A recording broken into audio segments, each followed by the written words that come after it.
बिस्मिल्लाहिर्रहमानिर्रहीम। अस्सलाम वालेकुम। कैसे हैं आप सब? मैं बिल्कुल ठीक हूँ अल्हम्दुलिल्लाह। और आप लोगों की ईद कैसी गुजरी? मेरी तो बहुत अच्छी गुजरी, अल्लाह का शुक्र है।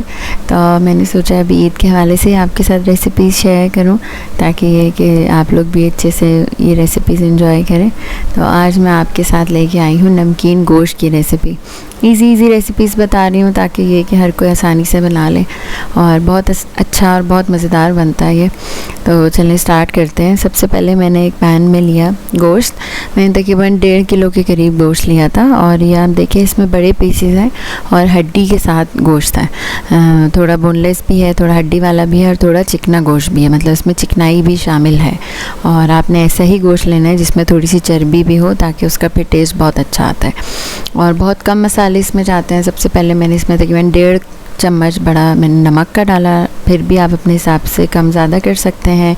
और 1.5 मैंने चम्मच इसमें डाला है पिसी हुई काली मिर्च, और 2 खाने के चम्मच लहसुन अदरक का पेस्ट। और मसालों में बस ये 3 चीज़ें इसमें जाएंगी, दैट्स इट। इसके अलावा मैंने इसमें 1 गिलास जिसे कहते हैं पानी शामिल किया, ताकि ये कि वो हल्की आंच पे पकेगा और फिर नीचे नहीं लगेगा।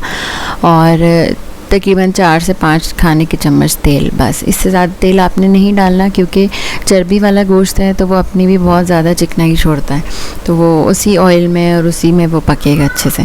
तो आप इसको ढक दें थोड़ी देर, जब बॉयल आने शुरू हो जाए पानी में तो आप इसको अच्छे से मिक्स कर लें एक दफ़ा।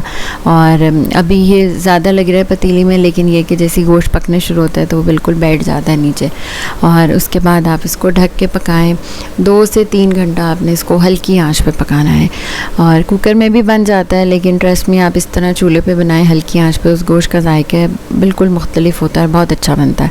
और ये आप देखें, ये तकरीबन मुझे 2.5 से 3 घंटे हो गए थे इसको पकाते हुए। गोश्त बिल्कुल हड्डी से अलग हो रहा था, और मैंने यहाँ पे चेक किया था तो बहुत अच्छा टेंडर गोश्त था।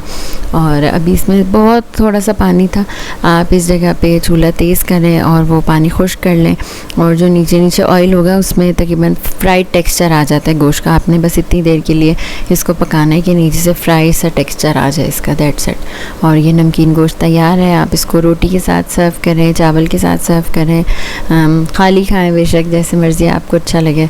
और मेरी वीडियो आपको अच्छी लगी हो तो लाइक और शेयर ज़रूर कीजिएगा, कमेंट ज़रूर किया करें मेरी वीडियो पे, और ताकि ये कि मुझे भी पता चले आपको मेरी वीडियोस कैसे लग रही हैं। तो इंशाल्लाह फिर मिलेंगे किसी अच्छी नई रेसिपी के साथ। तब तक के लिए मुझे इजाज़त दीजिए। अल्लाह हाफ़िज़।